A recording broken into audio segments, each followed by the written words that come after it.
Hi everybody, it's Brad from B&T Catfishing Adventure. I am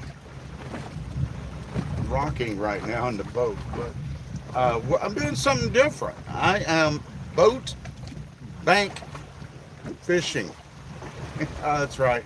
I'm boat bank fishing on the Ohio River. And you may ask me, if you've got a boat, then why are you fishing off the bank? And that's because my property is right here. I bought this property in signed for it February 14th on Valentine's Day. Moved in later in the month, and I've only fished one time out here, and that was from the bank. And It was a crazy day. Didn't have really anything going on, so I thought we'd give it another try down here. And I just made it easy on myself, not having to pack a bunch of gear down. Just had it all in the boat. So I've pulled up on the bank and I'm fishing from here. Another reason why I'm fishing in the boat on the bank is this right here. Let me go ahead and show you. If you look all the way down the bank here, all that white stuff is dead fish. Yep, dead fish. Dead Asian carp all up along this bank right here. And it's pretty nasty. So keep all the flies and maggots and anything gross like that. Just keep it over there. We're sitting in the boat and going to fish. So what we got today, we're catfishing out here on the Ohio. I've got brought 3 rods with me today. And today, right now, I'm using just plain chicken breast for bait. I already had it cut up. It was quick. I can throw them on there, get them out there quick before my live was going to launch here. Uh, so I've got that going on. I do have some old skipjack with me that I can use if I want to. And let's see, I may even have some red worm in there if I can dig out and get them to go on my hook. But we're going to give it a try down here on the Ohio. I was told today by the weather people that we had like 2-mile-an-hour winds. By looking at the surface of the water here, I don't think that's truthful. I don't think it's 2-mile-an-hour plus, you know, 8 or something like that. Uh, but it's definitely more than 2 mile an hour, which is what I was told it was going to be. Um, so we're just we're going to hope for some bites here today. And like I said, it's hi Deb, how are you? It like I said, we're for you guys just joining in, we're boat bank fishing. And again, as I explained, I bought this property a while back. Really hadn't got to fish much down here. And some of you, I just panned down through the bank here. And all down through here is dead Asian carp. And Cam, hi. Thanks for joining. So instead of packing stuff down the bank and breaking my back and all this stuff, I had stuff in my boat. And I thought, well, let me just pull the boat out, pull up there. I'm fishing off my property still, and but it's going to be more comfortable. I'm not dealing with the dead Asian carp, that are on the bank and all that good stuff. They can stay over there with all their flies and stuff. I'm going to stay where it's nice here on the boat. Got the bimini top up, so going to be hopefully when the sun rises a little bit more, I'll be in the shade a little better. And so we've got 3 rods out currently, and just chicken breast on those right now. Again, as I said, I do have a little bit of skipjack with me that I can put on there if I want when I go to freshen baits up or change change out. I can change, put some skipjack on. Do have a little red worm. I've staggered my distances out. I'm fan cast out. I've got some somewhat short, closer up here to the flats. Then one, hopefully I hit right about where the drop is, right there. And then I've cast the third one out much further. Now, every one of these rigs today are Carolina rigs. Many of you know, if you've watched the channel, that I do fish with Santee Cooper rigs often. But today we're Carolina. It's strictly straight on the bottom today. And we're going to see what happens. Oh, we just got something. Either ran into our line or something. Let's see. Maybe getting a little yet.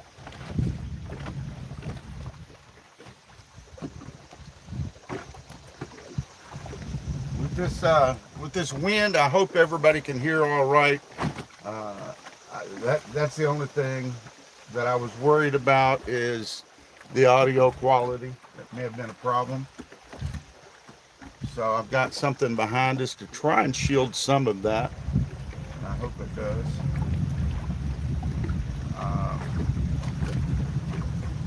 It looked like we had a tap there for a minute.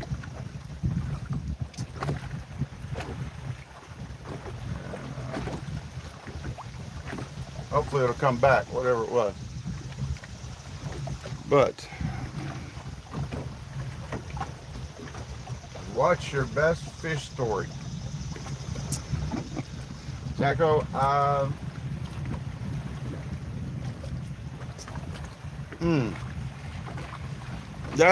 that's a hard one. All right, if y'all got time, Jacko, you got time for this story?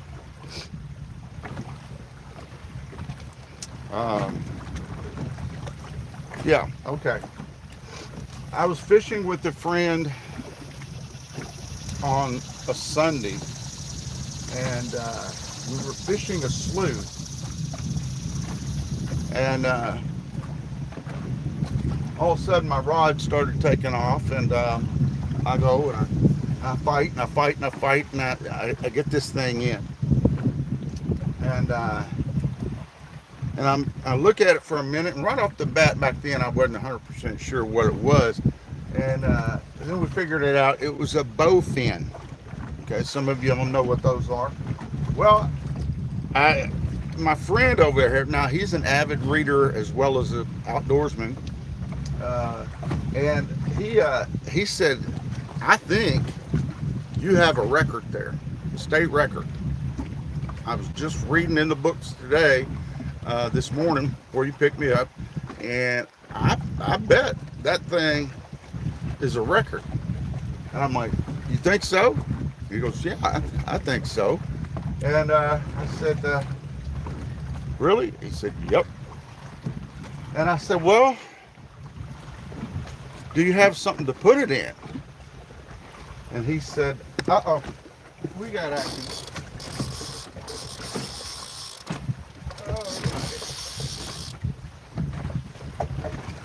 I'm gonna have to return to that story here in a minute. We had somebody wanted to play. Looked like. There we go. Let's see if he's hooked good enough. Might be able to just get him on it. Boom! Right there. There's number one, folks. First one of the morning. We have a blue cat. He's got a chunky belly on him. It's not super big. Don't you hook me. Said it would only be fair. There we go. All right, chicken breast right there. First blue cat, first fish of the day. We got the stink out of the boat right there. How about a thumbs up for this blue cat right here on the Ohio River. All right, and we're going to go ahead and get him back in the water nice and safe. And there he goes. You have a good day, sir. All right, let me bait right back up, get bait back in the water. and we'll return to my fish story. It's a good one, y'all. Y'all hang around for it. It's a good story. And oh, this is a bigger chunk of bait here. Let's see here. Okay. Now, that one was one that I fanned out a little bit further out in this direction. So there you go. First fish of the day. And first fish off of my bank, of my property here. And ended up a little short. Backlash me here a little bit. Let's not have that today, please. Especially after just getting a nice little fish in the boat. Let's straighten back up here. We'll get back to the story. And all that good stuff. There we go. Okay.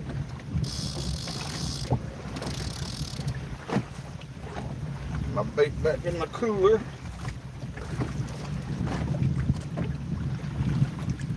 Alright, so guys, that wasn't just the first fish of the day. That was my first fish off this bank right here behind my property. So I'm stoked. I wish it would have been a little bigger, but we'll take what we can get, right? Alright, so back to my story. If you just joined in, I was with a friend. Hooked a fish. We determined it was a bowfin, and he was thinking it was a record because he had just read through the weights of the record books here in the state of Kentucky, and he was pretty sure. He just read where he thought the fish I caught, and I'm trying to remember what it was now. It was probably 11, 12 pounds at the time, and a bowfin. All right, so he's like, I'm like, do you have something to put it in? And he said, no. And I said, do you? And I said, no. Now see, the problem was this was slight afternoon on a Sunday, right? And I'm like, do we have a, like a plastic bag, like anything that we can put this thing in with water and this and that? Because if we just throw it back in the back of the truck or whatever, it's going to dehydrate. It's not just going to die, it's going to dehydrate. We're going to lose weight, right? And it might not come in what it should. And so he's like, well, what do you want to do? And I'm like, well, I don't know. What do you think I should do? He goes, well, I don't know. And so we're sitting there talking. This fish is laying at our feet on the bank. Now, the bank goes like this, and then there's a little bitty ledge of another bit of dirt and mud and all this stuff where water is splashing up over this part, just on this next ledge. Well, he's like, well, what do you want to do? I said, I don't know. I said, you think it'll weigh? He goes, I think so. I said, really? He goes, yep. And so this fish starts flopping around down there. And next thing you know, the hook comes out of its mouth. Now, he's still laying there on that first ledge. And I said, you think it'll weigh? He goes, I think so. And he said, what do you want to do? I said, I don't know. What do you think I ought to do? He says, I don't know. And so we're going back and forth with this I don't know thing. And the fish wiggles around and he drops down on the next ledge. Now we see him drop down on this next ledge. And we still just stand there talking this I don't know stuff back and forth, right? Well, the water's splashing up over this fish and stuff. And I'm like, you really think it should weigh? He goes, I think so. What should I do? I don't know. What do you think you should do? I don't know. Next thing you know, the fish gets a little more active and swims on off. I said, well, there you go. That decided that. But yes, right at the time I went back, looked at the record, technically I probably did have a bowfin that would have been a state record at the time, just breaking the previous record. Like I said, it was a Sunday. We had nothing to haul it in. There was no way not for this fish, because we were way away from town, for this fish to dehydrate. And I mean, we would just, I mean, it would have been a waste of time. And but it was heartbreaking to see the record. Now, when the new record book came out for the next year, apparently about a month or two right after I had caught this fish, somebody else caught a new one that caught one that was the new state record that would have beaten the fish that I just had. So I may have actually had the record for a minute, but it would have never shown up in the record books because somebody else caught one a little larger than mine by the time they went to print with the new record. So there you go. That's just one. I mean, there's the times we would get out in the John boat and you know, we forgot, somebody forgot paddles, and so we're finding 2x4s along the bank, and we're doing this. We've been pretty well swamped by barges and flooded. Had bait about to float over side of the edge of the boat. There's been so many adventures out there. There's Miss Tammy that goes with me fishing, and a lot of the B&T Catfishing Adventures episodes, and you see her, and we were jug fishing one time, and the line breaks off the jug, and she grabs the line by hand and fights it in. I mean, there's just tons and tons of different stories over the years and adventures, you know, we've just you know, and that's what a fishing is. That's why I named the show B&T Catfishing Adventures, because fishing is an adventure, and just getting outdoors is a great time. You know, right down through here, there's a lot of bald eagles that we can see from time to time, and that's a wonderful thing. You know, growing up, there was no bald eagles around this area, you know, in Kentucky. And now they're plentiful. And they've really come back.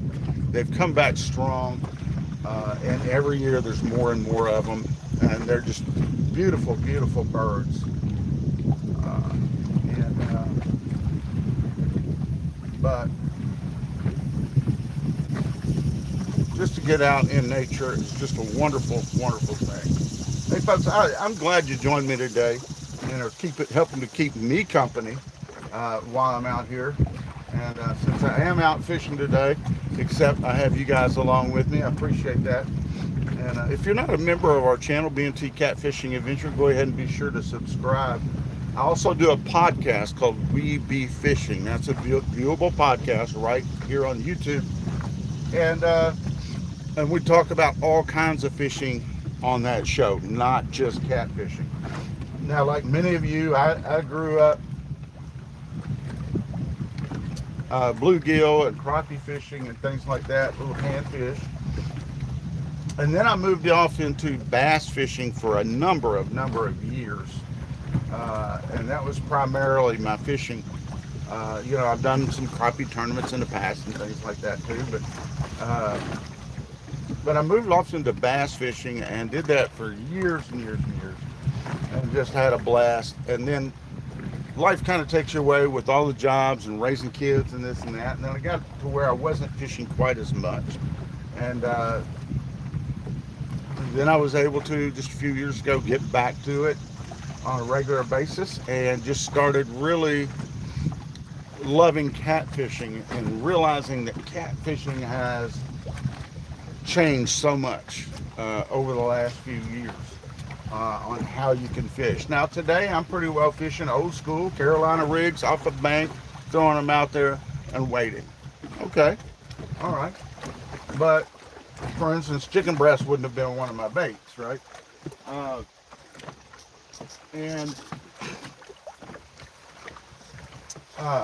But you know, nowadays there's your dragging baits, your drifting baits out there behind the boat.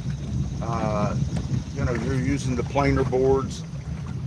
You're bumping for fish, and which is, you know, kind of jigging it up and down. So it's similar to like bass fishing and things like that. So the techniques are totally different.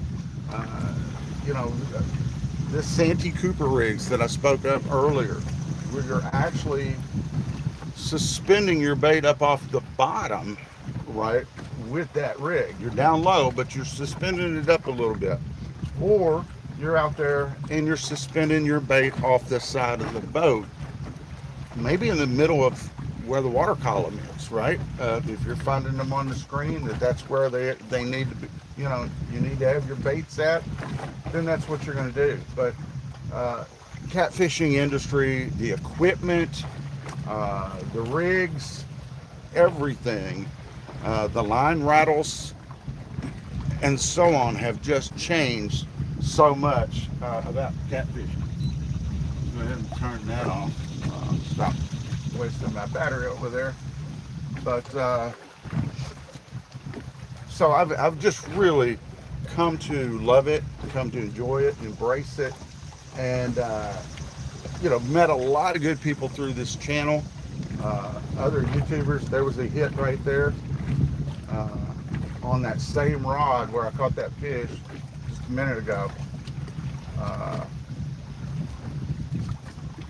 And let's see if that one comes back. Cross our fingers again. And but you know, I love to do things like going to the Catfish and Crappie Conference in Louisville, Kentucky. It's the biggest catfishing event, well, catfishing and crappie event in the nation. And it's huge, folks. Now, it's not, why the name says catfish and crappie, it's more than just that, right? It's got, man, pretty much every type of rod you're going to need out there for any kind of fishing. Same with the reels, any type of brands of reels and stuff. All these rod and reel manufacturers are out there, these big companies, and if you're needing something, they're going to have it. Every type of hook imaginable and size you're going to need. But there's stuff out there, there's soft plastics out there, not just can be used for, let's say, the crappie and stuff. They can be used for your bass and so on. A lot of times these, you know, some of these catfishmen are buying this stuff to catch, you know, little bait fish, the bluegills, and then their state crappie may be allowed to be used and so on, that they're going to use for bait. So they're using a lot of this equipment that they're getting from an expo like this to catch the bait, to later catch the bigger fish, the catfish. But there's a little twitch again going on, folks. Give it a second. I was doom.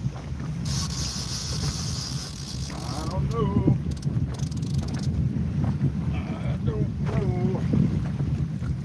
We got something small. Something down there trying to eat my bait. I don't even know what. Down right over here. Woo. It done carried me between. I still got some bait. No fish. No fish. That's all right.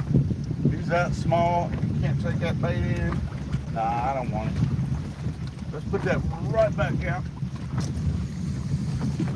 There you go. Put that back out there. Woo-hoo. Got me excited though. Thought we was about to get another one.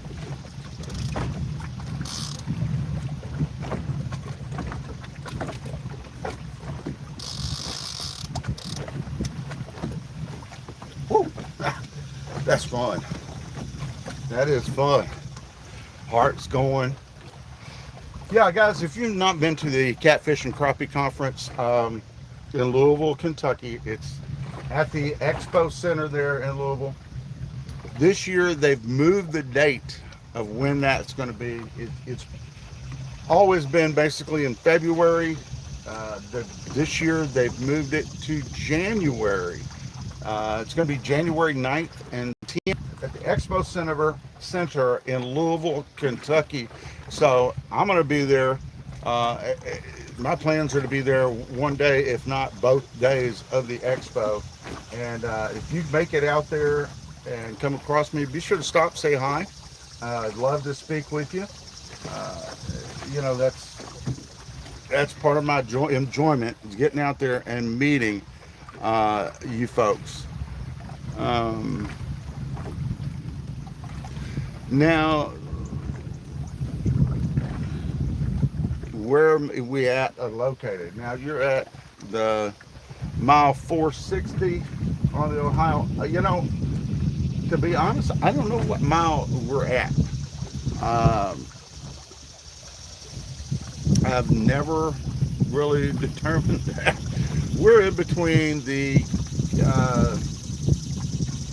or up by or fairly close to the Cannelton Dam. Now, the name Cannelton is for Cannelton, Indiana. All right. So I'm in a border state. I'm Kentucky, Indiana, just across the river from me here. All right. But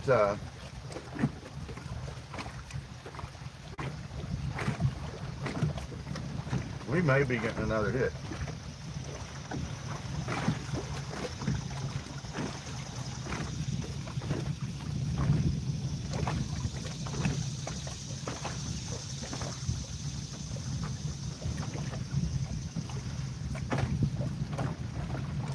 Let's do it. Come on.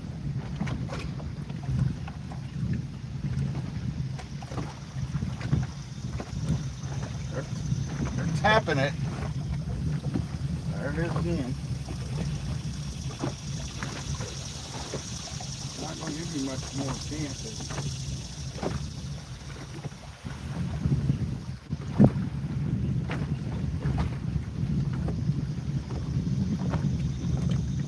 I don't want the little dinks down there eating my bait.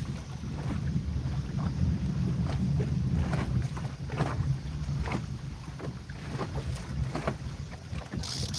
going to just reel down on it.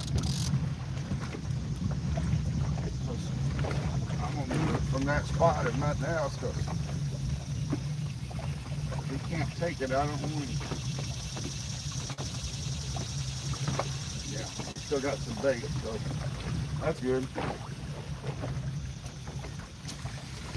Throw it a little further out there.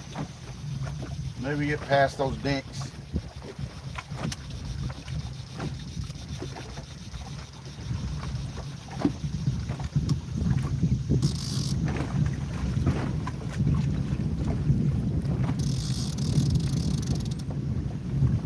Also, we're close to the town Owensboro, Kentucky, and the reason I'm going to bring that one up,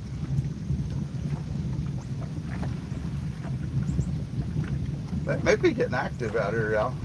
The reason I'm bringing up Owensboro, Kentucky, King Cat,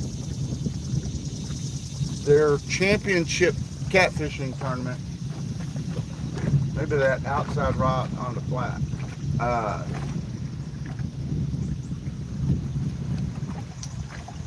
Their championship tournament is coming in October to Owensboro, Kentucky. All right, so that's event number one I want to speak about.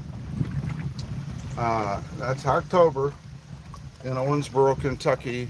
King Cat, part of their tournament tour, and that's going to be in Owensboro.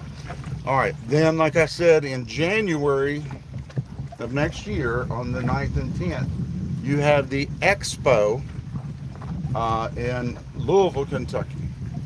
All right, then let's forward to, oh my goodness, when is it? Don't hold me to this one. I think it's May. There's going to be a big catfishing tournament, a national catfishing tournament in Owensboro, Kentucky, and an expo at the Expo Center there in Owensboro, or at the Convention Center in Owensboro. And this is, a few-day event. And many of you guys know, now he's not the only one, but he's the face of the Catfish and Crappie Conference. Is Mr. Stephen Douglas. Now, from what I understand, this expo and tournament is going to be put on by Stephen, the Catfish dude, Douglas. That's going to be in Owensboro in May. So there's 3 big events coming up fairly soon. Every one of them rods have had little twitches going on here.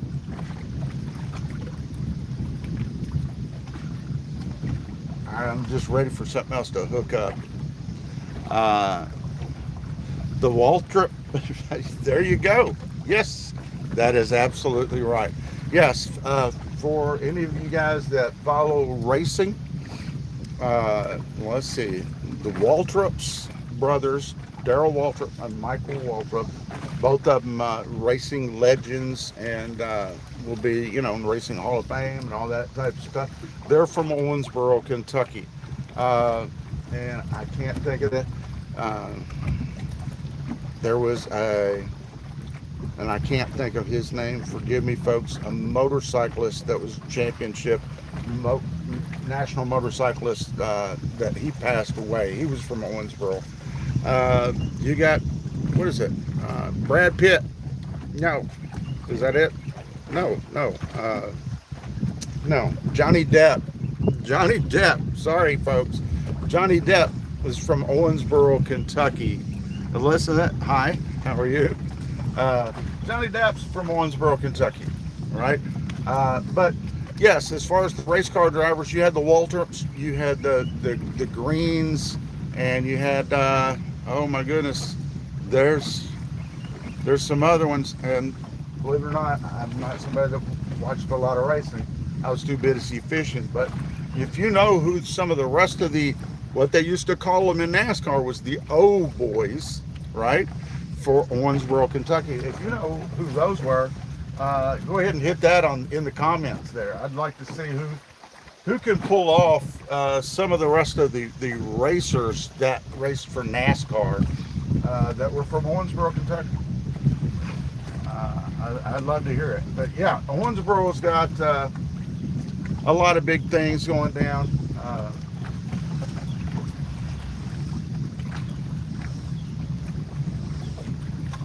And some of y'all may have heard the band Old 60, which is actually a new band, and they're doing big things. I think they just had a platinum album.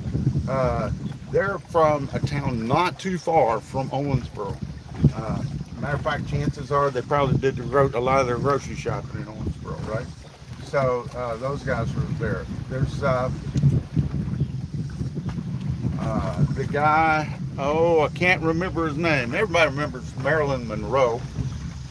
She may have not been alive during your lifetime, but we know who Marilyn Monroe was. The gentleman, and I can't remember, we all remember the iconic scene of her standing in the street over that air vent and the dress blowing up. Well, the gentleman that's standing right beside her, watching her, right, in the show, was from Owensboro, Kentucky. So there you go. And there are plenty of celebrities, movie stars, sports figures, and so on from the town. We have a down through there is a beautiful, beautiful riverfront.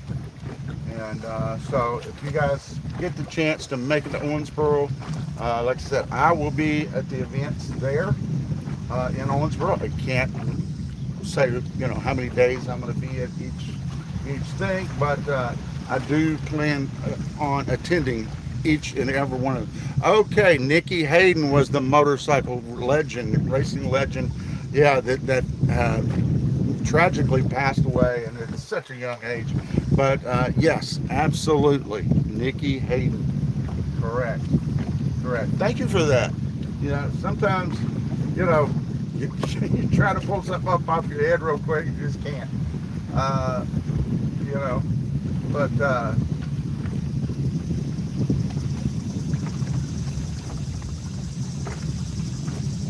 Woo, we got a lot of something down here busting up some stuff along the bank down here.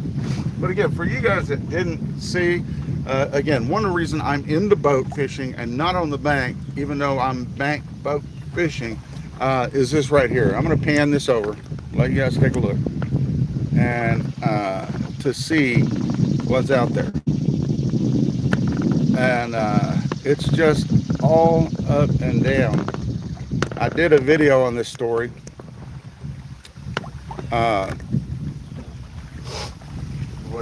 About a week ago, about all the Asian carp, the silver carp that have died off on the Ohio River down through here. We've literally had thousands of them die off. And the bank, unfortunately, is just lined with them, and that's part of it. Now, the good thing is it's killing them off. These are invasive fish. They could be dangerous to boaters, jet skiers, tubers, anybody out on the water. They can fly, and as you saw, these are 10 and 20 pound fish laying here on the bank right here. And if that flies out of the water at a high rate of speed and hits you, trust me, because of how it happened, it hurts. People have been knocked out. People have been knocked out of their boat. It can cause somebody to have a heart attack for hitting them in the chest, and that's not fun. So, but they're, you know, an invasive fish. They are messing up, you know, messing with the ecosystem here, and so on. There is no predator for them once they get a certain size. There's nothing. It's got to smell good. Well, you know, luckily the wind is coming in from this direction right now and blowing this way. So it's coming off the water, the air, and it's blowing up on the bank that direction. So I'm upwind from a lot of it. Now, true, they're all down through here, but the wind's not coming straight down the bank. It's coming from out on the water out through here.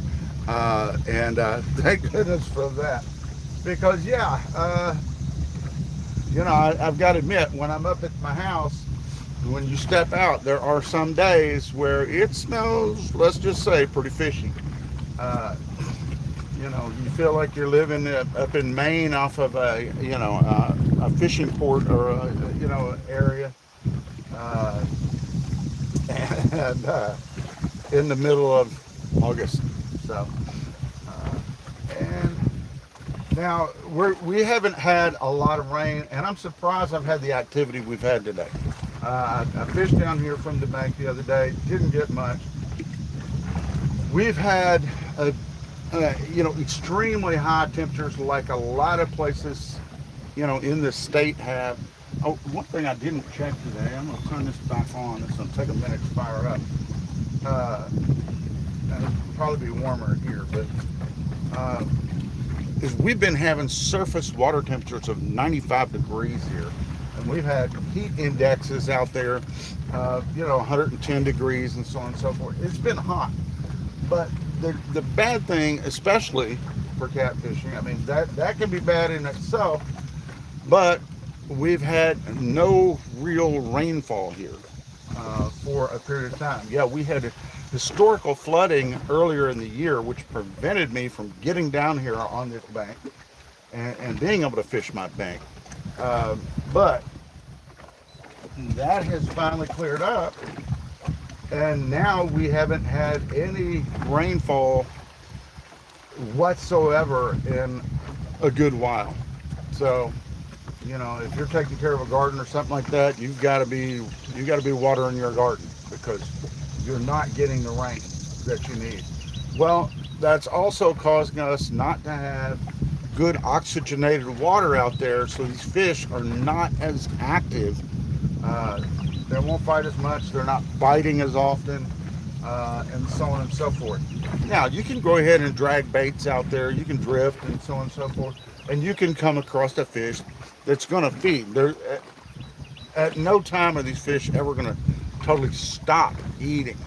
They're always going to eat. Fish are always going to bite at some time. If they don't, they die. But They may eat at a faster pace or a slower pace, depending on the weather, the oxygenation, uh, and so on and so forth. But uh, there you go. Now, the die-off for the Asian carp, the extreme temperatures, these fish are under stress anyway, and they spook very, very easily. If you guys have been on the river and you run up and down, and you'll see a boat and it's scaring them and they're jumping out of the water like crazy. But they also, these temperatures are really, really hard on them, and the low oxygenated water. Uh, Thank goodness that is the only fish out here that's being affected to the point of they're dying. And while we love it that these fish are passing, uh, it's pretty unsightly on our banks down here right now, and yes, it can be an unusual fragrance for those of you that are not used to fish. But what we need is a good rain to come in, raise the water level a little bit down here, and help flush these on down, and get rid of some of this smell and some of this other stuff. Yeah, it is weird that invasive fish is so fragile was the comment, and it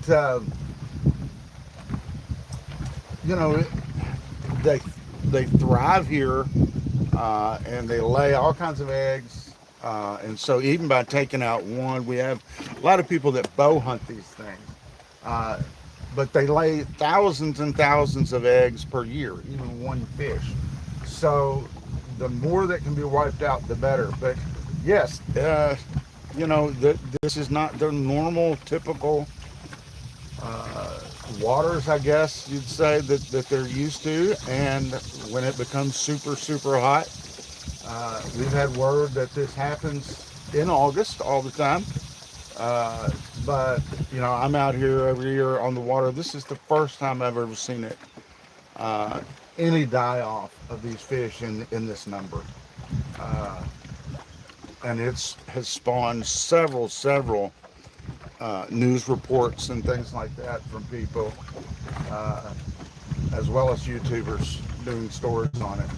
Because people obviously have questions. You see these dead fish, and some people going, oh, the fish are dying. Well, no, it's okay for these fish to die, right?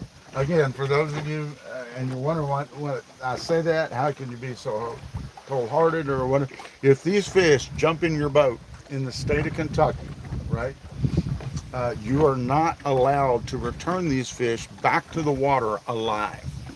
Okay, you either have to take that fish and throw it up on the bank, or kill it with a knife, hammer, whatever, before you return it back to the water.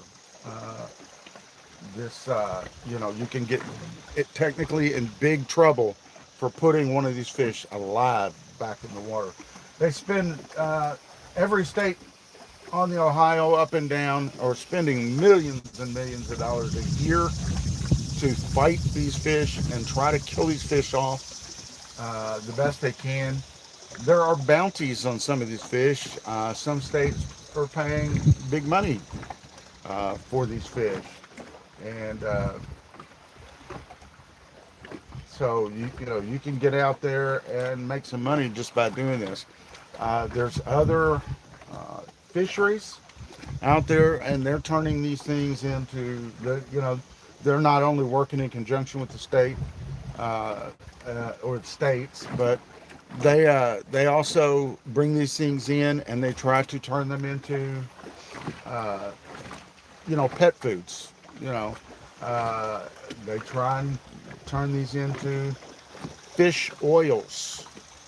Also, if you wish to go to the Kentucky State Fair, I think on the 24th, if you're not scared of trying new things, they are going to show you how to cook up the silver Asian carp cook up these things for consumption. If you want to try to taste these things or eat these things and learn how to do it, go to Kentucky State Fair. That's the 24th of August. And on stage there, they're going to show you, I don't know if they're going to show you how to clean, but they are going to show you how to properly cook these things up. And apparently they're supposed to be tasty. You let me know. If you go or if you've tried them and you think that these carp are tasty, a good food source, then go ahead and let me know. But I definitely get the point of, if you want to turn them into cat food or other pet type foods, the fish oils that you could get out of them for fish oil pills and stuff could be helpful, beneficial to heart patients and things like that. Any positive thing that we could use these for would be great. I'm ready for another fish. Now I'm seeing, I should have brought my little rod. Something's busting some of these little fish out here. And all right, let me check. All right. Now, right now, I'm up really, really close to the bank. Obviously, I'm nose into the bank. And it's saying 90-degree surface water temperature out here right now. All right. So it's probably going to read hotter up here close to the bank.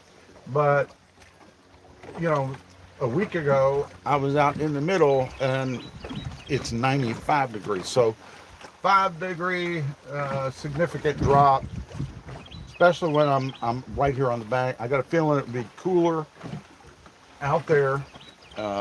So that's a blessing. We've had much, much cooler temperatures. I started out today. I woke up at 63 degrees here, which is huge, that I'm not waking up to, 80-degree temperatures. But I woke up to 63 degrees. It's only supposed to get 73 degrees here today.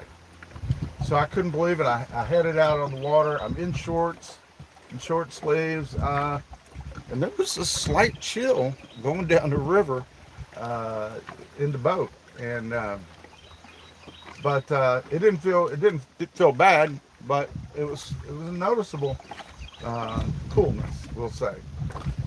And all right, it's about time. I made a mistake last time. I got so busy talking with you guys last time I bank fished down here that I not once checked my baits. All right.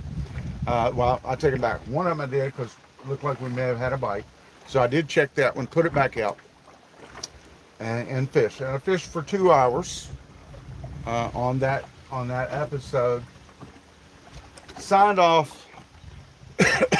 And as I told you, if I was really, really excited about catching a fish that day, I would have been checking my baits every so often, refreshing my baits, and so on and so forth. I did none of that. No. So at the end of the video, I turned things off. Here's another good fish story for you. And so I turned it off. I reeled every one of my rods in, and every one of them had an empty hook. So I don't know if I was just so focused that I missed the bites on some of them, or just the little fish, the dinks, or even turtles maybe could have bitten off and chewed off the bait. I'm trying to think. I think I had 4 or 5 rods out here on that day, and not one of them had bait on it when I pulled them back in. But, like I said, I think I've had little taps on every one of these down here. Now, I'm talking all this stuff about baiting, but I see this barge down here coming.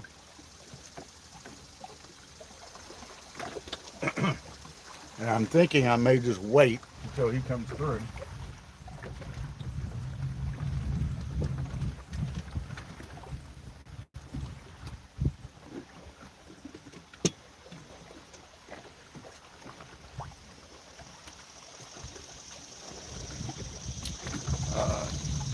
Let him come through and stir things up.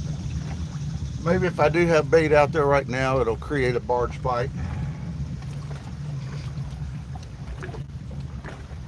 How many of you out there, let's take a quick poll out there. How many of you out there actually think a barge bite, is something that you can actually catch fish or it can trigger fish to bite when a barge goes by? How many believe that? Who all believes in a barge bite?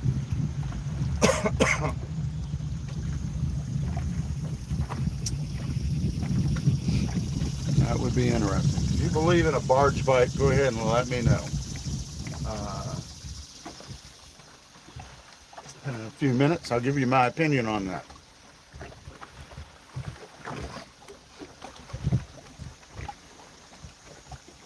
But yeah, we've got one coming down here. I'm thankful that we haven't had a whole lot. And as I say that, I turn around, there's one on the other side over there down there. But we haven't had a lot of barges. I was out the other day and that's the most barges I've seen out on the water. I was dodging dead Asian carp in the water and barges the other day out here.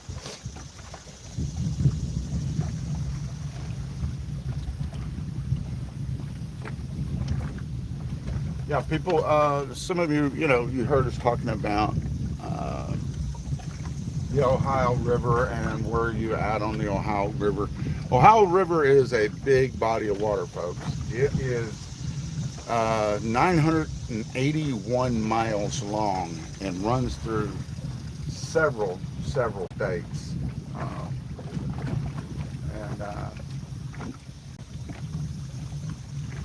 But it is not, it's a great place to fish. It's a lot of fun. Obviously, the Ohio River, unfortunately, is seen as one of the dirtiest, if not the dirtiest river in the nation. I've seen it be called the number one, and I've seen it be down to number 3. If you're still in the top 3, it's still not good, right? There are consumption levels on these rivers that people should pay attention to when you're fishing out here. Just because fish are alive doesn't mean they're really healthy or healthy for you if you consume them. Now, I do not normally eat fish out of the river here. However, would I? Yeah. If I was really wanting a good fish fry, or a fried catfish sandwich or something like that, may I do that? Yes. And as long as I don't do it too often, then I'm probably not going to glow in the dark at night. Okay. The mercury, the PCBs and things like that have been in this water historically, a lot of those levels have improved. Even there's been improvements in the pesticide runoffs and controlling some of that agricultural stuff and the industrial stuff where the pollution from that has come in over the years. Much of that has been reduced. Again, as I said, the PCBs dating back to the 70s, I think it was 77, 78, and they started banning the use of that stuff and or getting that stuff in our water. While there's still levels of that out there, it's much improved today. But no, I do not eat a lot of fish, or would not eat a lot of fish personally out of here. There are consumption levels, and you need to check those with the state and see what those are to make sure that you are eating. It affects children and obviously pregnant females differently as well. So you may want to keep that in mind also. But if you are wanting a good day out on the water and fun and catching some fish, it's a good way to do it. Now, another thing, I think it would be okay, big old marathon tug. Um, I think it would be okay to catch these fish. If you're catching these channel cats or whatever, and the flatheads or whatever, and you're wanting to stock a farm pond or lake or something like that that you may have on your property, and giving them a period of time, it may help clean those fish out and make them suitable for consumption later on.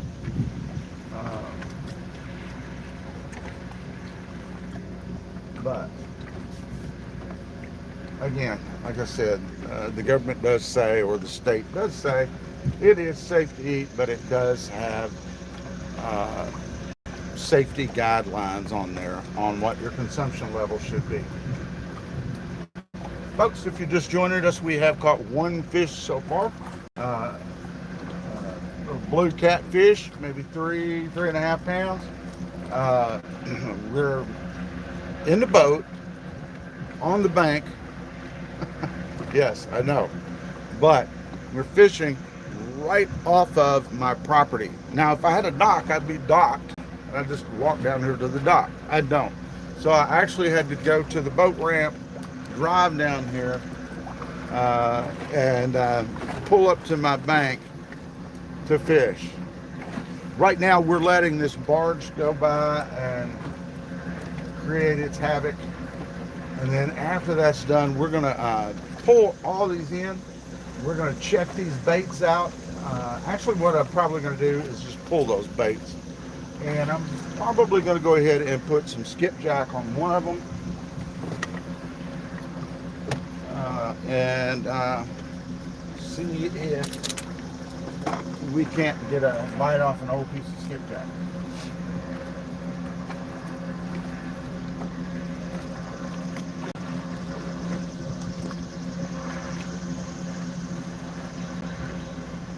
All right, give me just a minute.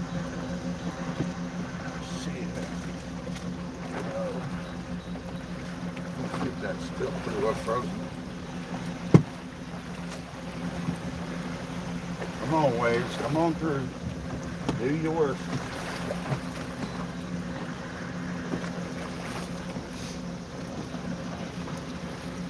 My knife over here somewhere.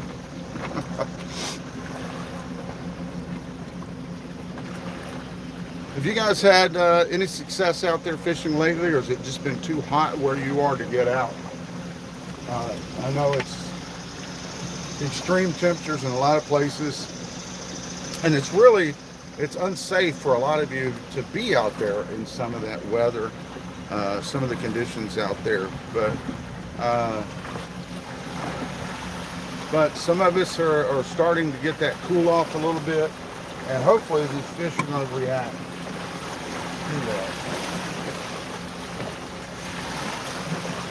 Alright, so we got still waves coming from that barge, and now we got the other barge about to pass through here. Now I asked you about barge bite. Nobody's willing to chime in on that. There's nothing magical about a barge bite, okay? What happened was these barges go through many times, and they make these fish active. They scare them up, in other words, or get them to move, and so on and so forth. And catfish are opportunists. How we doing, Mick? From Australia. Nice to have you with us.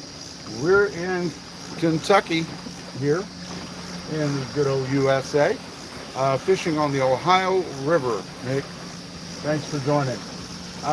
And so, again, with the barge bite, they get these fish moving, get them scared, get them moving out of their way, so on and so forth. Catfish are opportunists a lot of times. And when these fish move, a lot of times they just move right past your bait. And if they're hungry enough, if they want to, whatever, they're going to go ahead and try and get them a quick free meal as they're passing through that area. Oh, so there you go. It's nothing great magic behind that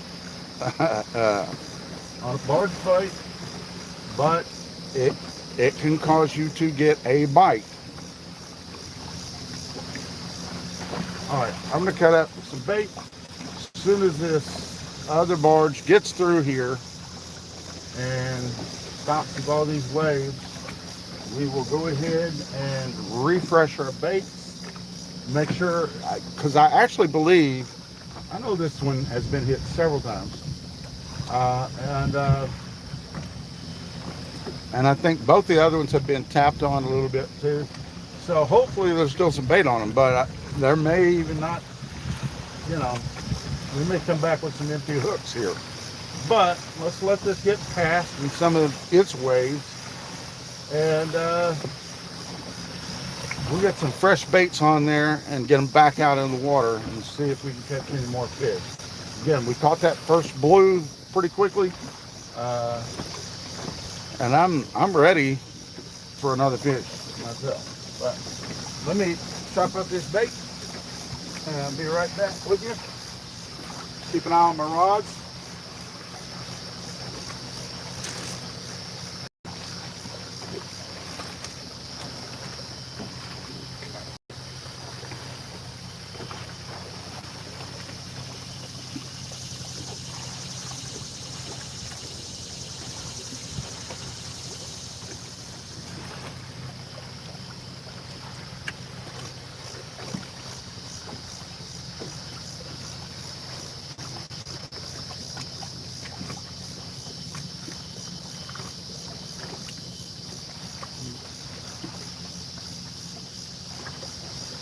Okay.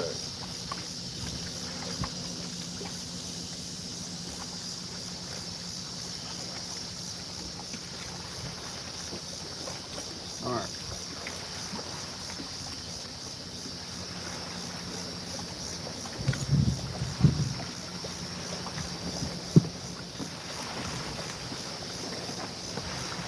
Okay. So I've selected my bait. I'm going to go ahead and use one piece of chicken breast. I'm going to use a chunk piece of skipjack and a head piece of skipjack. Now this is a small skipjack, so it's not a great big oversized one. So it, you know, a decent sized fish can get it. It doesn't have to be extreme. Woo, come on, bring those waves. To do that, I'm gonna wash my hands here.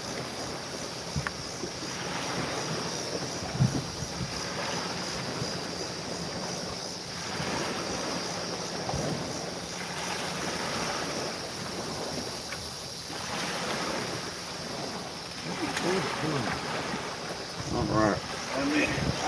Goodness gracious. The current pulling, knocking the boat around.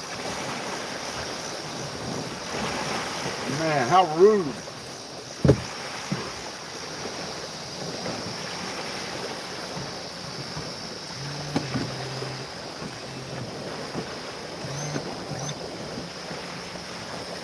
All right.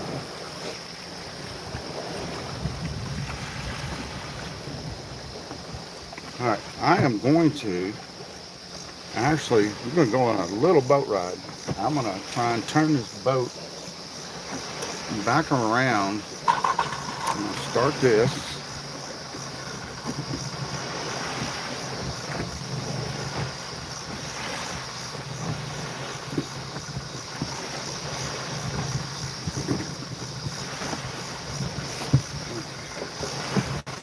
And we're going to try and move a few feet here. If at all possible. Let's see.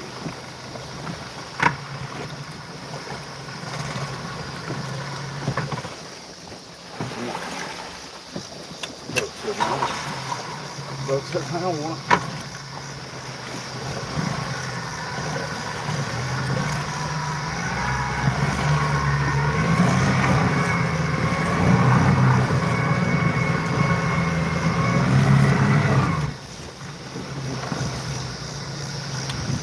Just change position just a little bit.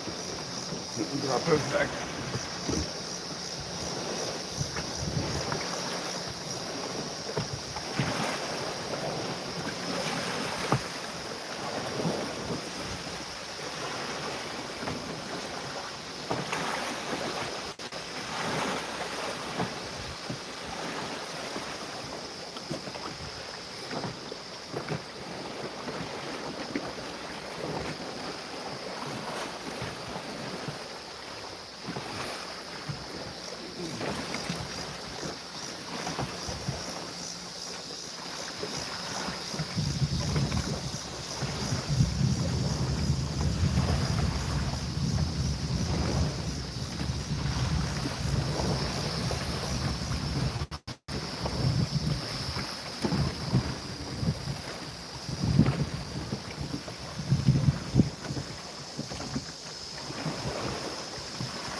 Okay, that may be a little better.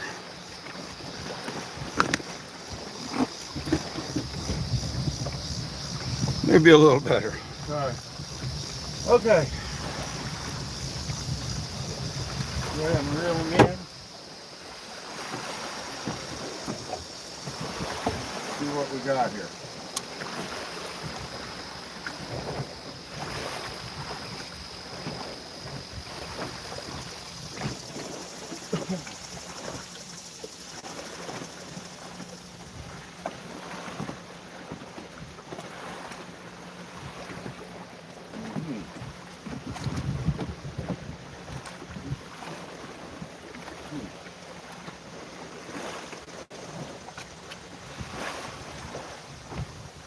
We got one empty hook so far.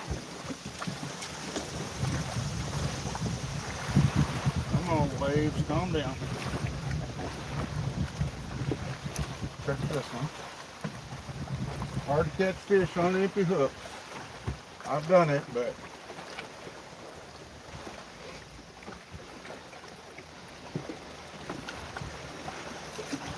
whoa, guess what? Another empty hook.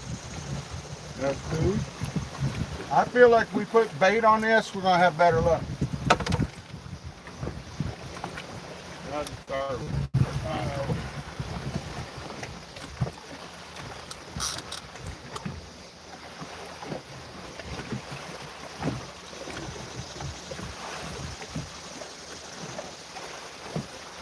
Oh, empty hook. Now, some of y'all may look at this and say, all right, I thought he was doing a Carolina rig. I am doing a Carolina rig. This originally was hooked up as a Santee Cooper rig. And you see this pin right here, it actually was attached to a float. And I pulled the pin, ripped the float off of it. So that's not gonna hurt. It does have a rattle on it. It's not gonna do you any good to have a rattle on your line if it's laying on the ground. So for y'all, those of you trying line rattles, they're not rattling with the Carolina rig, they're just laying on the bottom, okay? So you're defeating the purpose of doing it with the Carolina rig. They need to be either suspended off the side of the boat or on a Santee Cooper rig to help you out there. All right, let me get some bait on here. Woo! Gotta get these back out. I feel like there's some hungry fish out there today. Yes, sir. All right, here's a chunk piece. And we're not going to put him out too far.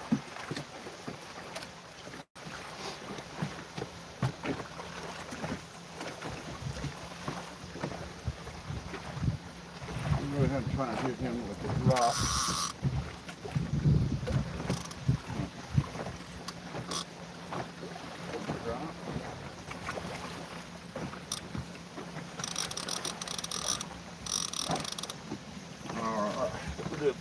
chicken on the next one. Good old chicken breast.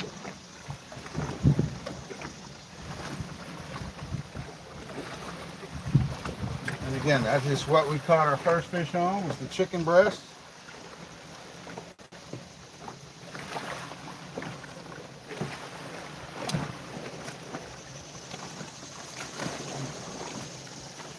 Get him out a little farther.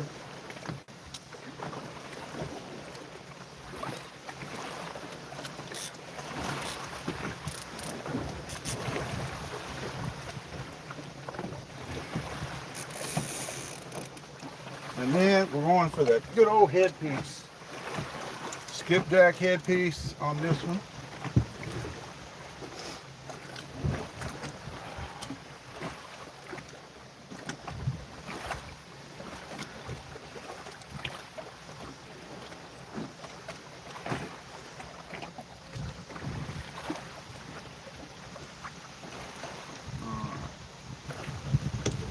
And the best way to do that, they're using the headpiece, is going right up under that jaw area and bringing it up through the nostril, and it helps keep that mouth closed so it doesn't float around down there, look funny with his mouth open and all that good stuff. And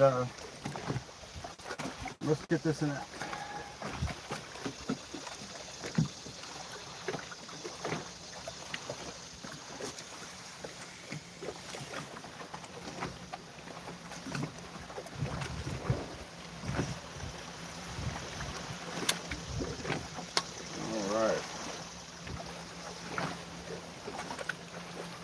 Alright, that's my 3 fresh and baked right there.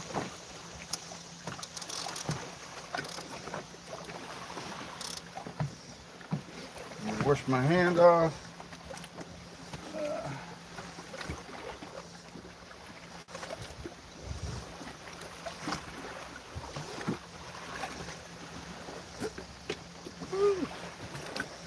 All right. So 3 fresh baits out there, and like I said, we're using now skipjack chunk, skipjack head, and chicken breast. So now let's see. We caught the 1 fish fairly quickly.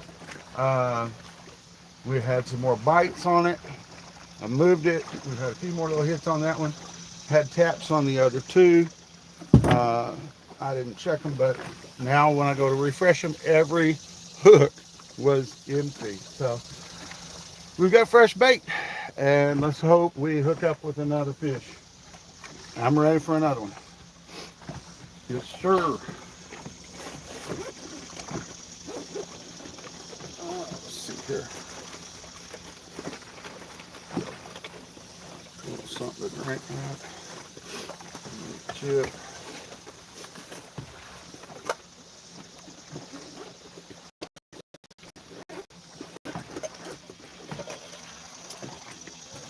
Anybody else had any success out on the water lately?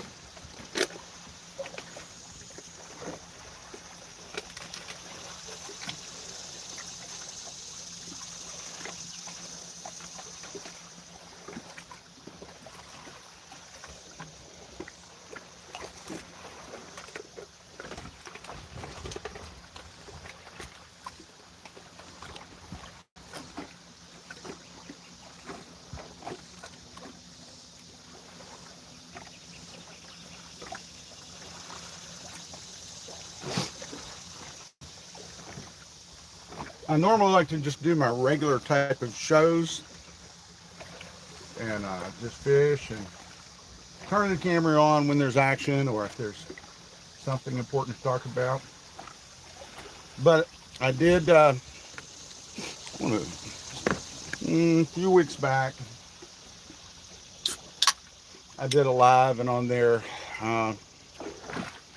suggested I was going to try and start doing some more live action more often, because again, when you're doing live video, when you're just doing live, it's all there. right? The good, the bad, the ugly, the stupid, the bizarre, anything that's going to happen, whether you get all your lines hooked up or, you break it off or, you know, you're catching gar instead of catfish or whatever it is, um, it's there. You see it raw, uncut, the way it is, the way it's happening right then. Uh, you know, you're not putting lipstick on a pig, that type thing. And, you know, a lot of these guys will only post, if they're catching fish or only if they catch big fish, like they never catch small ones. Everybody catches dinks every now and then. Everybody has days where you don't catch fish. Um, and, I don't think, you should try and make your show something that it's not. Let's be honest with people. Because I feel like if you're honest with people with your fishing, they're going to be able to relate to you more. Is it always as entertaining as some of these other? No, it's not. But I feel like there's a level of trust with you. Uh, if they know you're being honest and showing things how they really are, and so if you are promoting a product or a bait or a hook or something like that, uh, they've gotten a chance to know you, they've got a chance to trust you, and when you tell them something like that, then they're more apt to believe in what you're saying. And now, any promotion or any product I've ever recommended, uh, it was not a paid promotion. I didn't make 1 cent from that company that created that product. But you know, if there's something I use or whatever that I believe in, whether it's stuff for the boat, whether it's the rod and reels, whether whatever, it's because I believe in that particular product, not because I would be getting paid for it, because I'm not.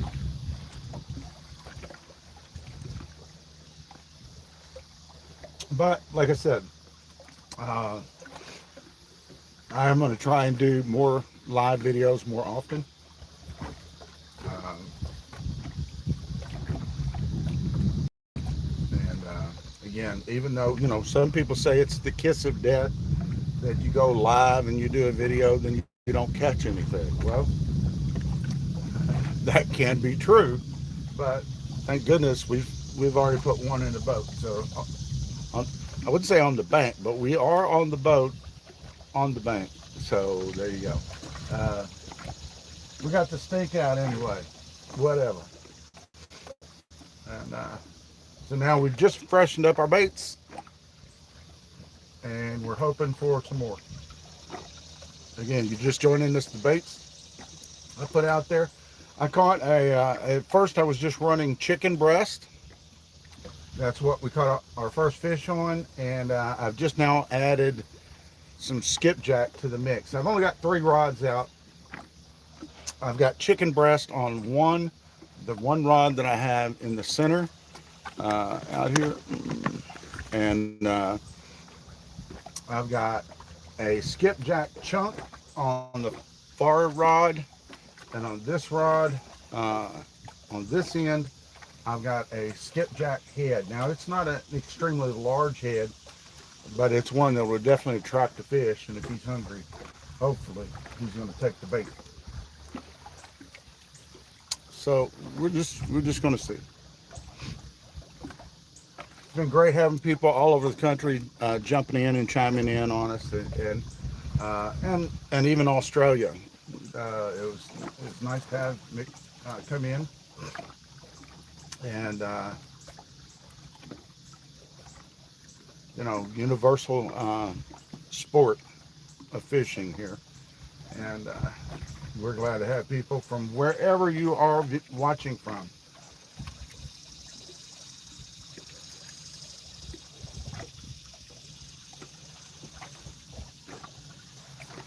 Now, is everybody does everybody, well, and I know not all states do, not all states do, but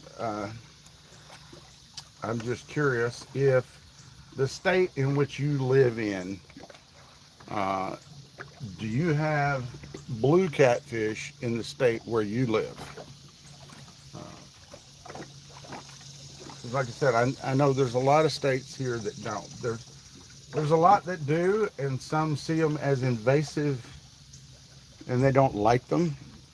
Technically, here in Kentucky, we're actually invasive, but we have come to love them and enjoy them.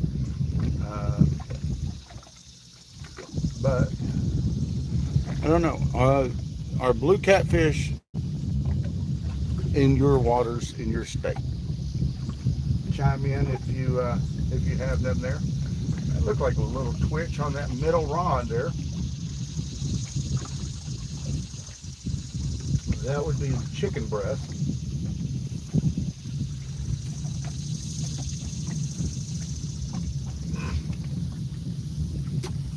Again, all these rods right now technically are Santee Cooper rigs that I'm using. So all these are fishing straight on the bottom. I usually use, or often use, the majority of my rigs, the Santee Cooper rig, which uses a float, and it will float your bait up off the bottom a little bit, and hopefully right in the face of those fish that are down there, just off the bottom.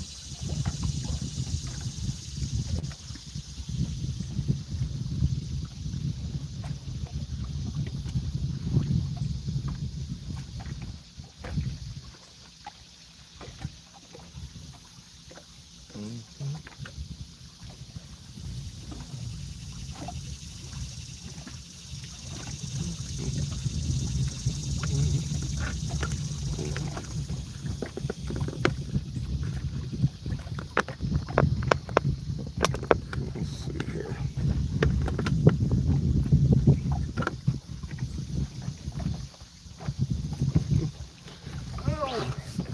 Drop down here and enjoy one of my little Pringles snacks that I brought.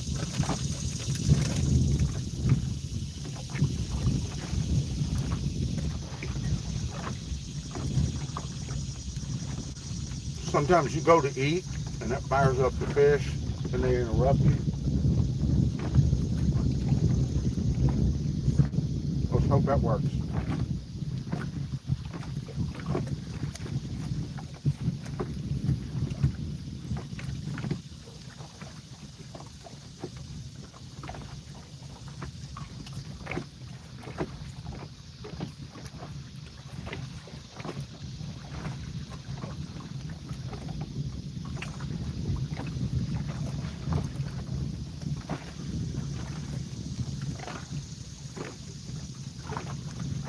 We're ready for another one. Come on.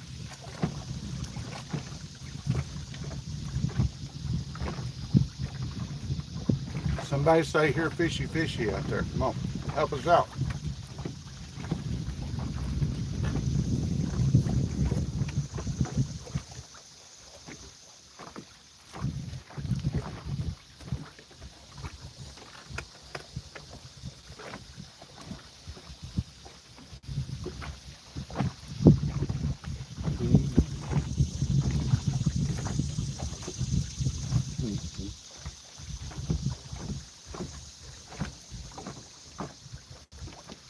Well, looks like our action's slowing down.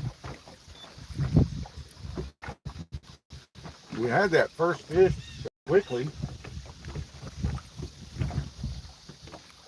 and then we've had some little hits, little taps on the line earlier. I rebaited, refreshed, put them back out there. One looked like it may have had a couple little taps.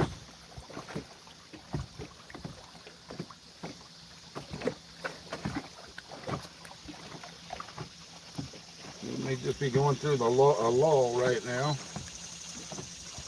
And that's it. You know, I like to try, well, I do fish from the boat a lot. I like to come out and try and bank fish a few times a year, which, you know, is back to my roots also. But I know a lot of you viewers bank fish, and some of you don't have access to boats and so on and so forth.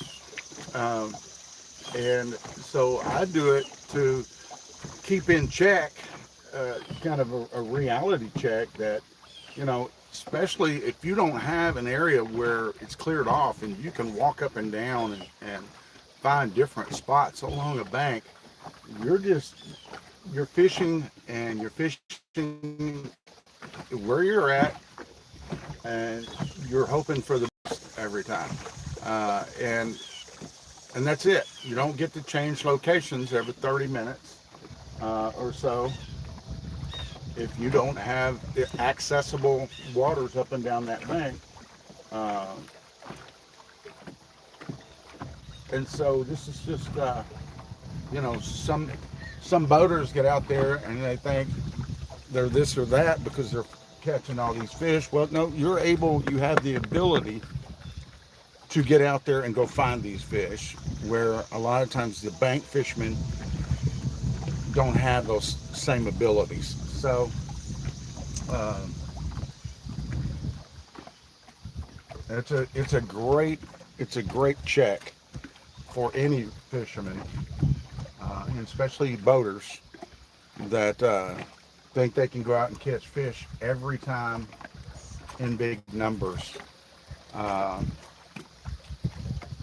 But sometimes you just get out there and you've got one spot to fish and there's just nothing happened. And so I like to keep it real, and like I said, keep the reality check there going, knowing that not all of us have the same opportunities and quality locations.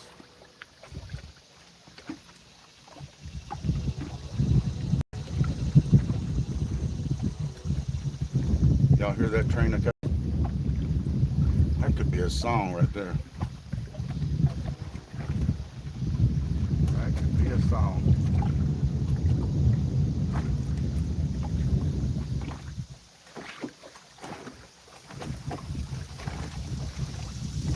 Come on, fishy.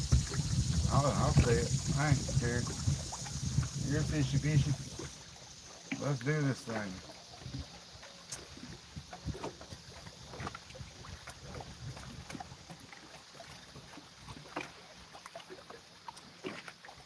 I'm ready for a bite.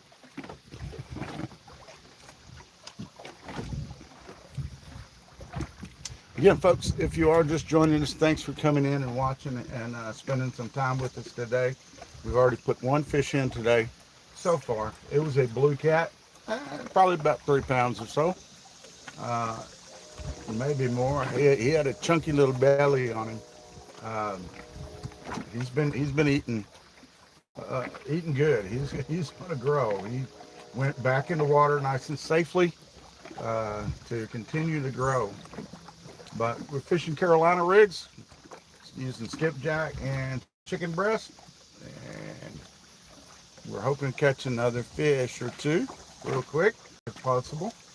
But if you're just joining us here at B&T Catfishing Adventures, thanks a lot. We appreciate it. We are going to try and start going live more often.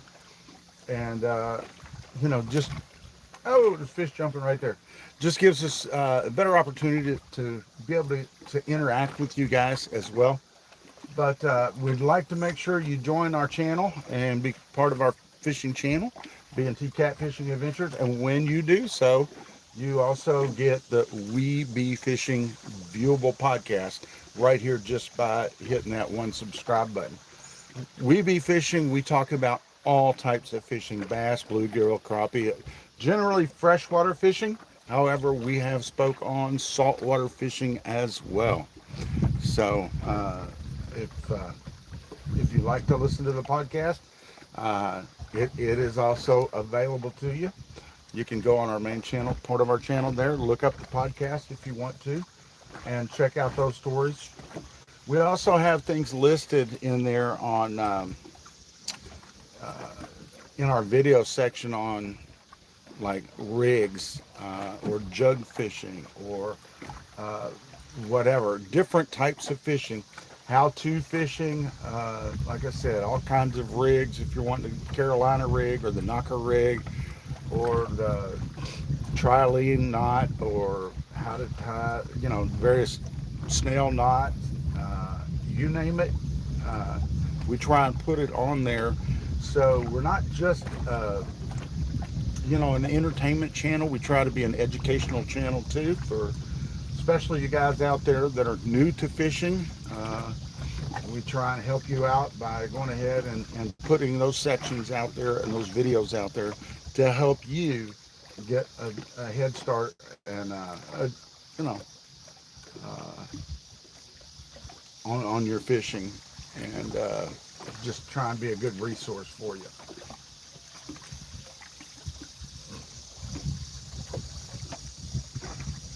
Guys, I really thought by refreshing this bait and getting them back out there, I thought we were going to go ahead and get some good hits here right away. It's taking a minute.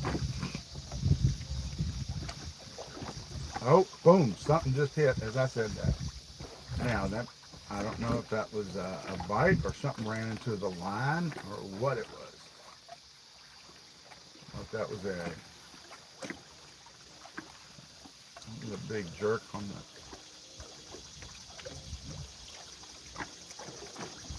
Interested to see if it comes back, though.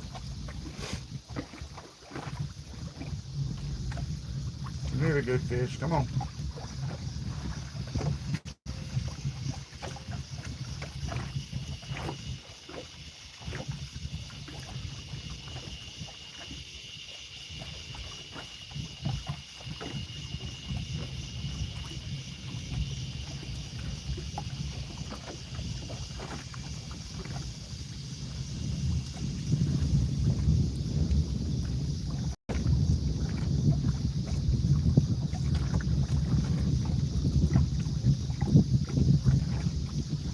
Part of the waiting game. And that's the thing about bank fishing. When you're catfishing, uh, that name of that game is called patience. You know, you do all your educational type stuff, with, uh, you know, using the right size hook for the type of bait you're using, tying the right knots, using the right amount of weight on your line, and all that good stuff. Having your reel just set up just right. Uh, and then get it out there, and now it's all about the weight. Gotta wait for that fish to come along and hope he finds it and is ready to eat.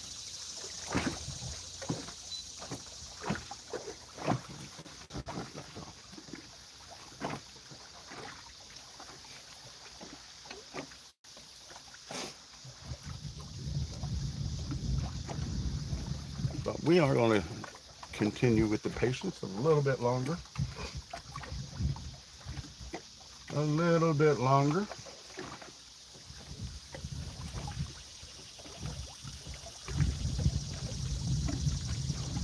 But we may just be...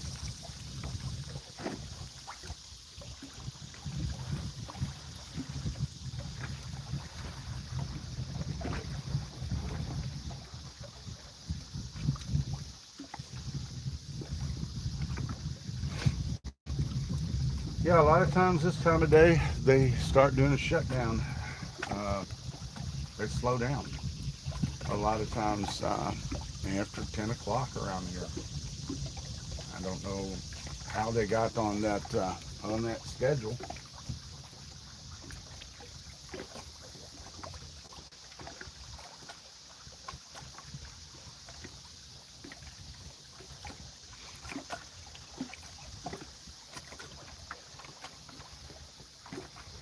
to move this one. Move this one. If you could drop it on top of somebody. It's hungry out there.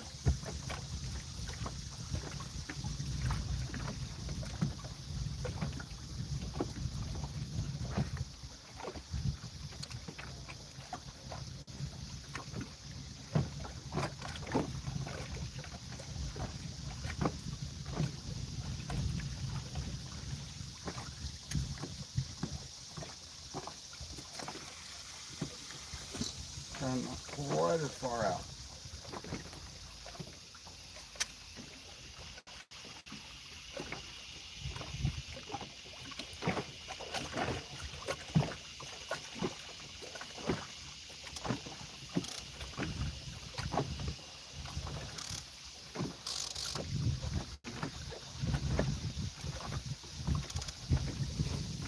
Let's see if that helps.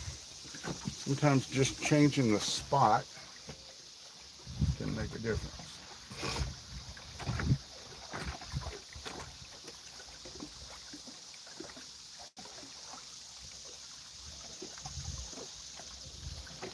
Tighten my rod holder down.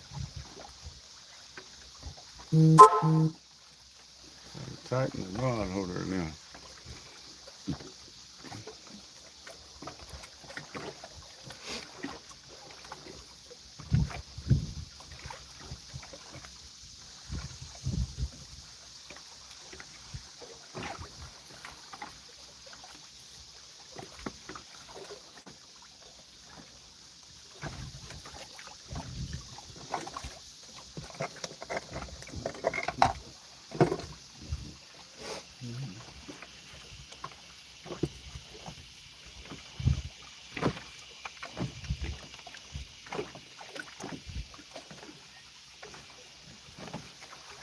Some of that. Stop some of that.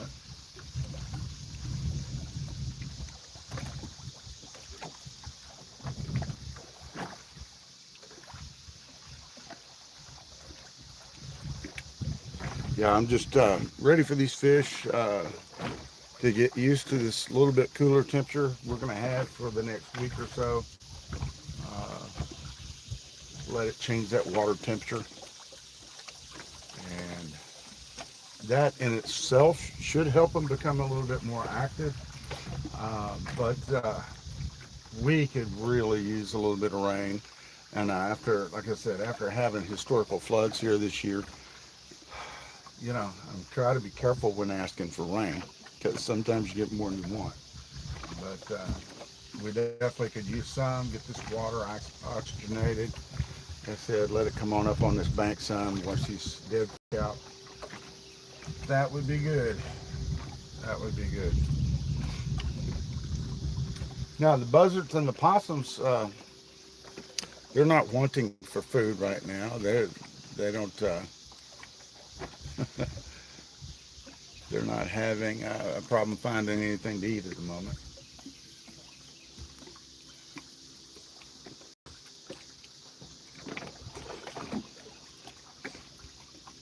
They need they need to eat more though.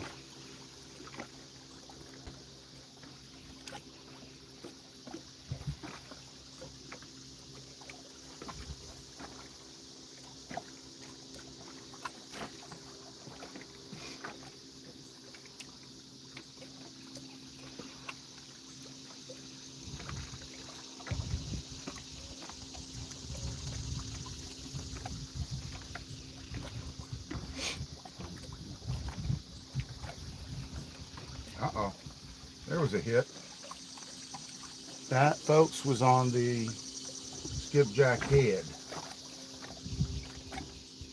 I don't know if he picked it up and dropped it or something ran into the line. Let's hope he goes back and grabs it. Uh-oh. This could be something.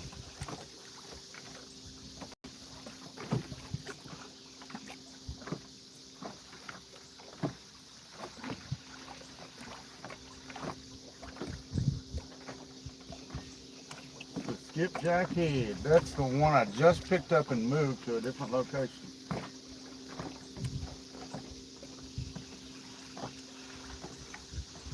hopefully it swallow it. Take that bait.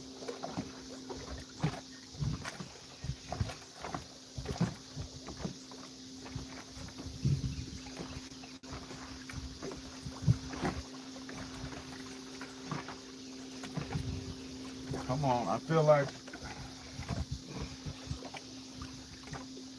well, now we got one over here. Yeah, it bent over.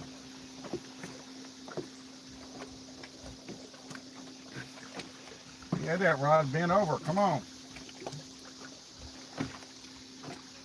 Now I got 2 different rods hitting after I said things were going to slow down. That's all right. I don't mind being wrong sometimes. Man, I really wish they hit on that skipjack head though. I feel like that would be a decent fish. And the other one that was just getting hit there on the outside, that's the skipjack chunk this time.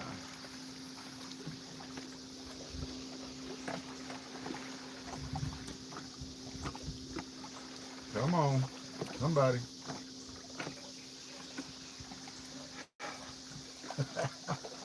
They're playing with me now.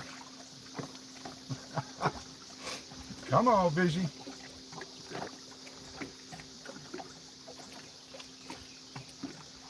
Just make up your mind. You want it? Take a good old bite. Don't just be playing with it.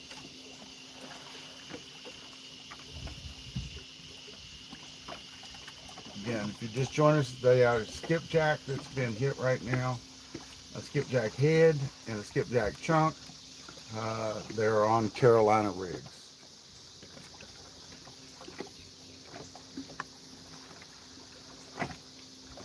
Size hook today that I'm using, I think I've got a couple size 8/0 hooks out there, and they say a size 5/0 hook out there. I can't tell if that center one looks like it's going down some.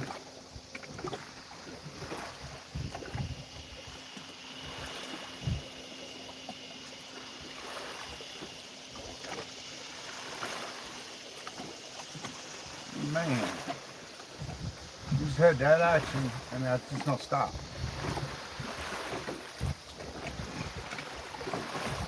That hurts my feelings right there. Come on, fish. Quit playing around. Let's take one.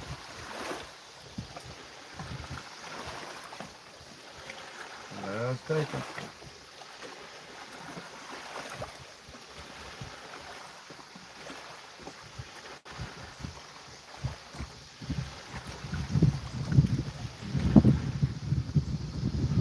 Man, I just knew we were going to hook up on one of them. Come on.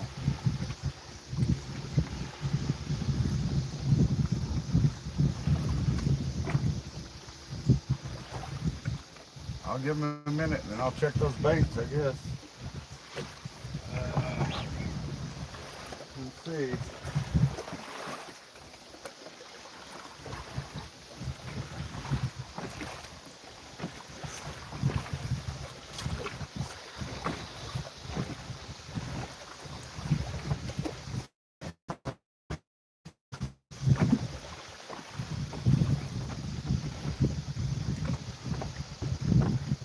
Come on.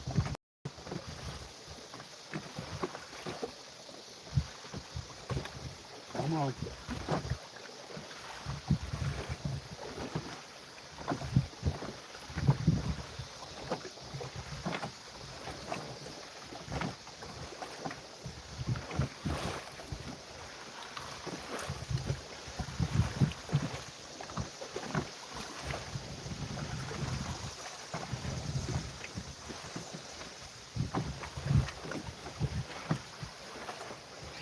Well, I had hits on both those outsides.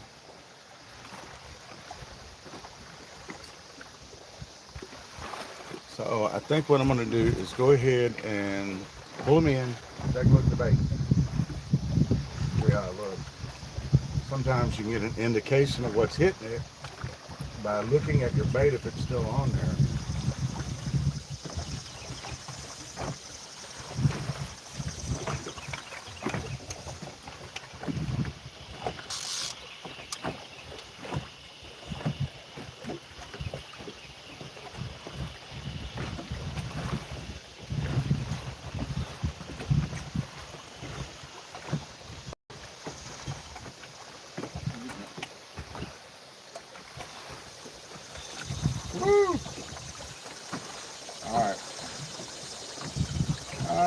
almost say that was a turtle on that skipjack head.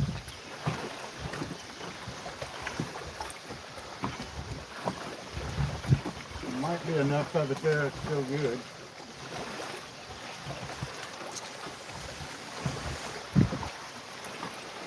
Throwing back out there. Yeah, it looked like there were turtle bites out of it.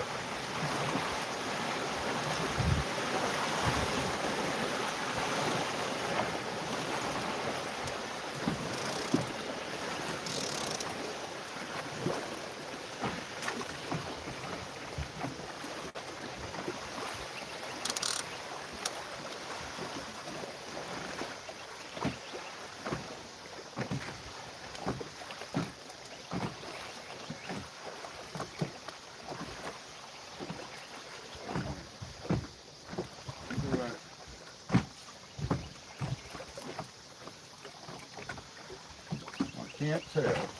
That may have just been a fish on that.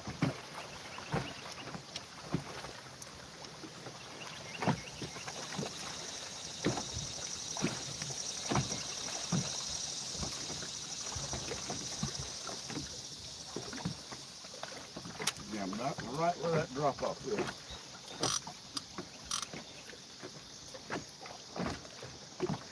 Right about where the drop off is.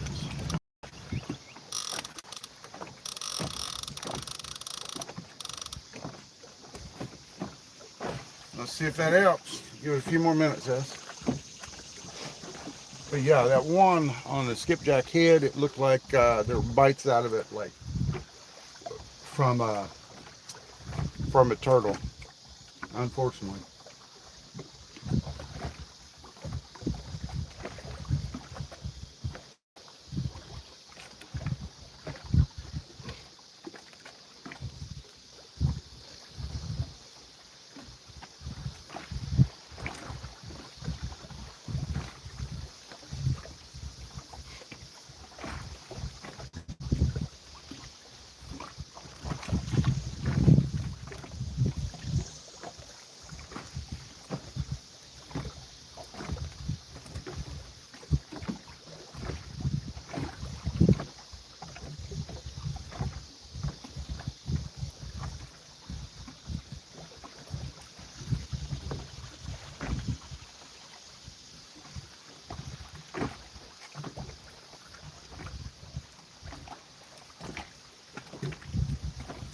Something out here busting these little minnows and shad and stuff out here.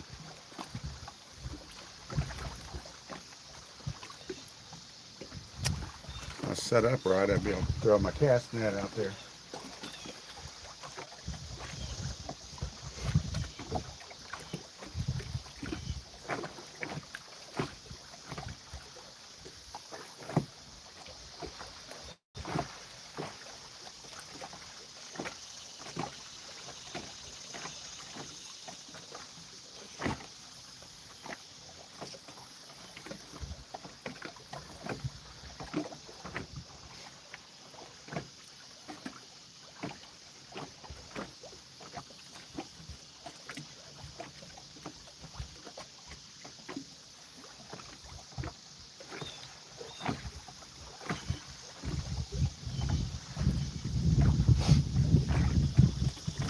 Well, I'm hoping to catch the second fish.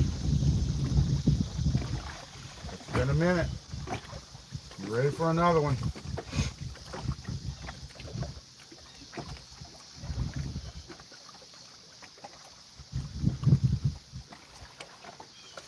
What is your favorite catfish to catch? What type is your favorite?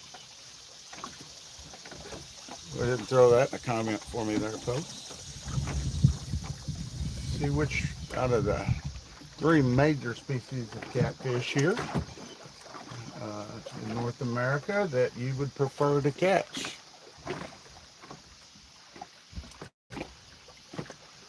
Yeah, we caught a blue a while ago, but we have all three of the blues, the channel cat, and the flathead here.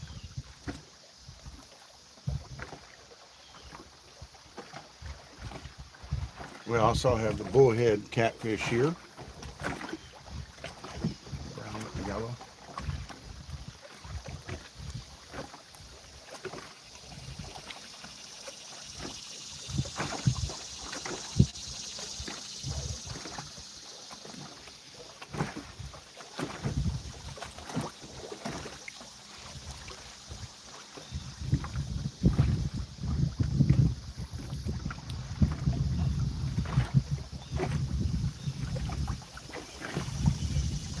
I primarily myself am targeting the blue catfish. I'm gonna get the channel catfish a lot. Every now and then we'll get a flathead, but I do need to get out and get set up, get some live bait, and target some flathead catfish.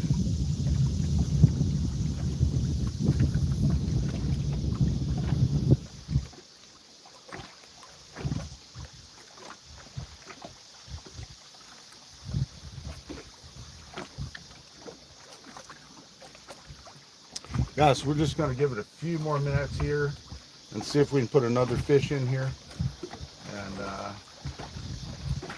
then call it a day. Again, I thank you so much for joining me today, keeping me company out here. If not, I would be just out here with these again. All these dead Asian carp all up and down the bank out here.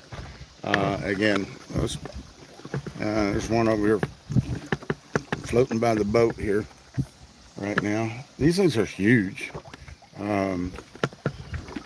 They can be massive.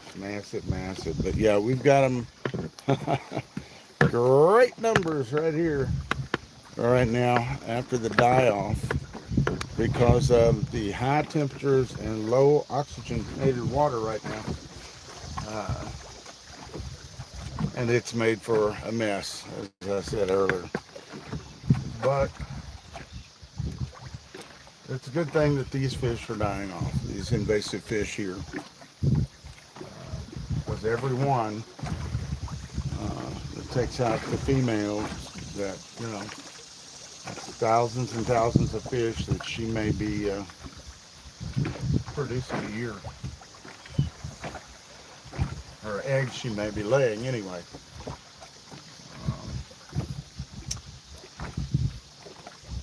Come on, fish.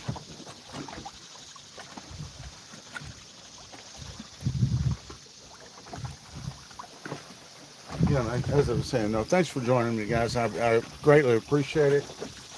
Be sure to subscribe to the channel if you haven't done so already. B&T Catfishing Adventures. Again, as I stated earlier, you get the Weeby Fishing Podcast. That's a viewable podcast right here on YouTube. You don't have to do a thing by subscribing to the B&T Catfishing Adventures channel. You get both the Weeby Fishing and the B&T Catfishing Adventures channel. And on the podcast, it's not just about catfish. As I say that, I think the last two may have pertained to catfishing, but it's about all type of freshwater fish and sometimes even saltwater fishing. So check it out. Check it out for sure.